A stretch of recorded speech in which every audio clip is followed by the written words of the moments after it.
1980 की बात है। सुबह के लगभग 8 बजे लाहौर के बदामी बाग स्टैंड से न्यू खान कंपनी की नीम खटारा सी बस रावलपिंडी जाने के लिए अपने सफर पर रवाना हुई। इस वक्त ना तो इतनी बसें होती थीं और ना बेतहाशा मुसाफिर। घंटे 2 घंटे भर बाद लॉन्ग रूट का एक टाइम निकलता था और अगर एक गाड़ी निकल गई तो फिर अगली बस पर सवार होने के लिए अच्छा खासा इंतजार करना पड़ता था। कुछ न कुछ महफिलीन जो उस जमाने में सफर करते रहे होंगे वो यकीनन उस सूरत हाल से बाखूबी वाकिफ होंगे।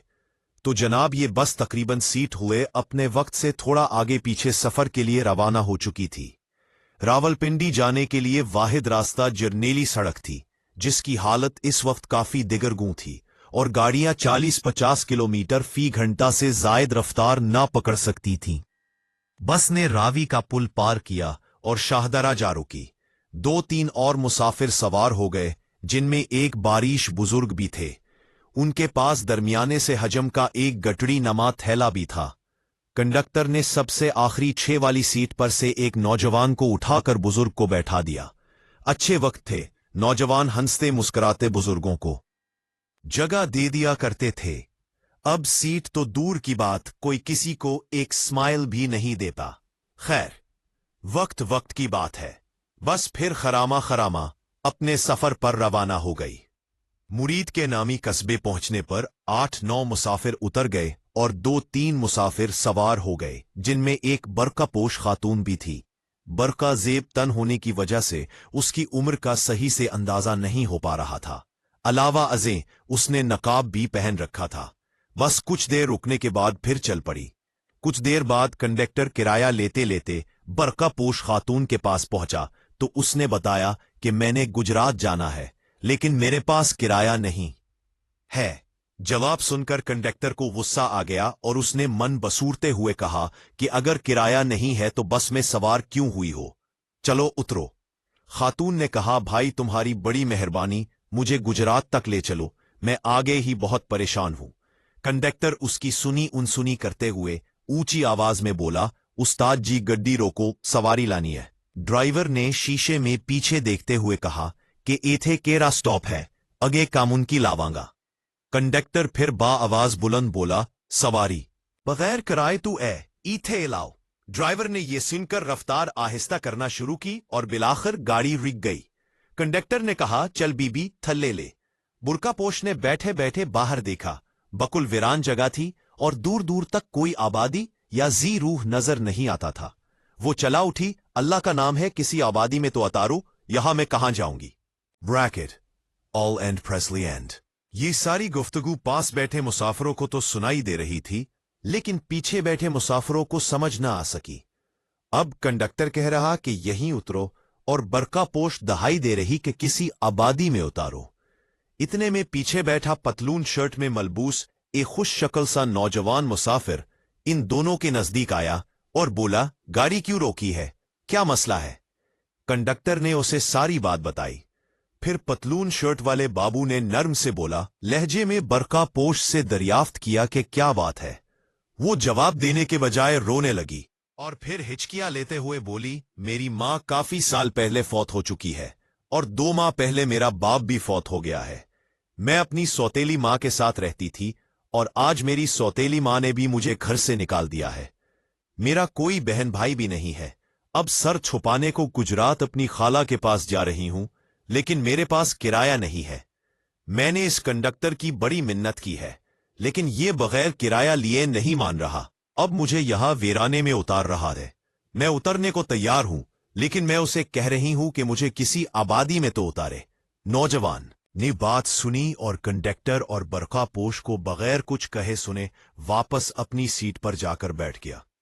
पीछे बैठे मुसाफिरों ने नौजवान से सवाल और जवाब शुरू कर दिए और वो उन्हें सारी बात समझाने लग गया। अपनी बात मुकम्मल करने के बाद बरकापोश ने इमदाद तलब नजरों से इर्द गिर्द देखा और फिर रोते रोते उतरने के लिए दरवाजे की तरफ बढ़ी ही थी कि एक और मुसाफिर कंडक्टर को मुतवज्जा करते हुए बोला, किराया मुझसे ले लो और लड़की को ना उतारो।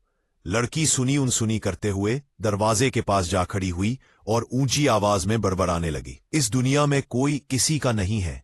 माँ बाप मर गए, सौतेली माँ ने निकाल दिया, अब ये बस वाले भी निकाल रहे हैं। पता नहीं खाला के पास पहुंचकर भी मेरे साथ क्या बनेगा।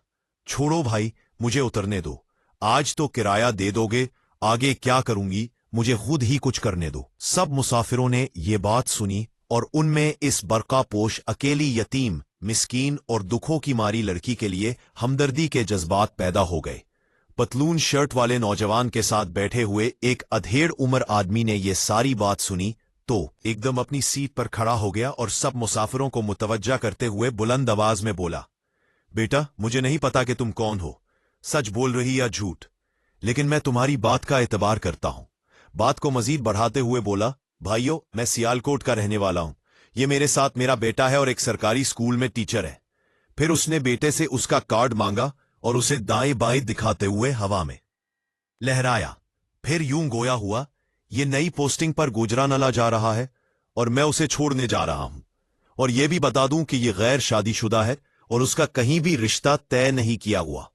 अगर इस खातून को मंजूर हो तो मैं अपने बेटे का निकाह उससे करने को तैयार हूं। कोट पतलून वाले नौजवान ने खड़े होकर अपने वालिद की बात की तौसीक कर दी। नौजवान और उसके वालिद की ये बातें सुनकर सब मुसाफिर हक्का बक्का रह गए। इतने में 50-55 साल का एक और मुसाफिर खड़ा हुआ और लड़की से कहा, क्यों बेटा, तुम्हें मंजूर है? लड़की ये सारी गुफ्तगू सुनकर हैरान परेशान हो गई। नौजवान की पेशकश और फिर अधेड़ उम्र की तरगीब ने उसे तजब्जुब में डाल दिया, लेकिन इसने कोई जवाब नहीं दिया। वही आदमी फिर बोला कि देखो, तुम्हारे आगे पीछे कोई नहीं है।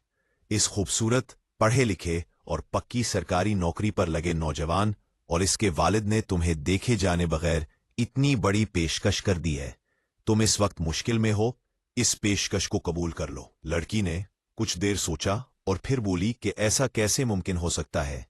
आप सब तो कुछ देर में अपनी अपनी मंजिल पर पहुंच जाएंगे। अगर मैं उनके साथ चली गई तो ये ना जाने मेरे साथ क्या सलूक करेंगे। ये सब कैसे होगा? इतने में एक और बारिश मुसाफिर खड़ा हुआ और कहने लगा, निकाह तो कहीं भी हो सकता है, 2 बोल ही तो पढ़ने हैं, यही पढ़ा लेते हैं। मुझे निकाह पढ़ाना आता है। क्यों भाइयों? सब मुसाफिर एक सहर की सी कैफियत में थे। इस बात को सुनकर उनके चेहरे खिल उठे और बेक वक्त बोल पड़े, क्यों नहीं, इधर ही निकाह पढ़ा दे। लड़की ने ये सब सुनकर हामी भर ली कि वो राजी है। लड़की का जवाब सुनकर सब मुसाफिर खुश हो गए कि चलो, इस दुखियारी के दुखों का कुछ तो मदावा हुआ।